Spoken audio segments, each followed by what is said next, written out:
શક્તિસિંહ ગોહિલે બનાસકાંઠામાં આવીને શંકરભાઈ ચૌધરીનું નામ લીધા વગર તેમણે આડે હાથ લીધા હતા અને કહ્યું કે અહંકારી નેતાને સાંસદ બનવું હતું, પરંતુ અમે જ્ઞાનીબેનનું નામ વહેતું કર્યું ત્યારથી આ નેતાએ બધું જ પડતું મૂક્યું અને તે જો બીજા નેતાને ટિકિટ મળે તો તેમના કહ્યું ના કરે અને તેમનાથી આગળ જતો રહે તેટલા માટે કરી અને રેખાબેન ચૌધરીને શહીદ કરવાનો પણ તેમણે પ્રયાસ કર્યો છે.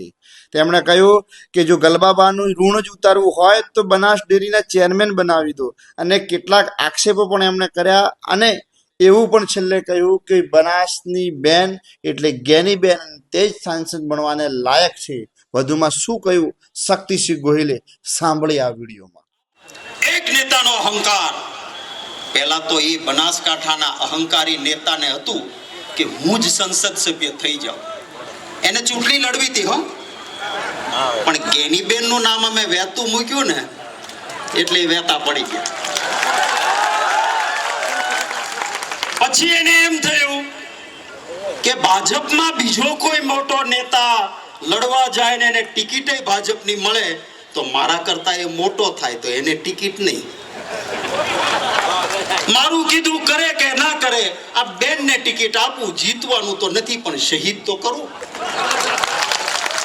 અરે કે છે ગલભા બાપાનું ઋણ ઉતારજો. મારે કેવું છે પહેલા તમે ઉતારો, ડેરીના ચેરમેન હટો, આ દીકરીને બનાવો ચેરમેન. અંગ્રેજીમાં કહેવાય છે ચેરિટી બિગિન્સ ફ્રોમ હોમ. સારી વાતની શરૂઆત એ જ કરી શકે જે પોતાના ઘરથી કરે. તો ગલભા બાપાનું ઋણ ઉતારવા પહેલા દીકરીને ડેરીના ચેરપર્સન બેસાડો.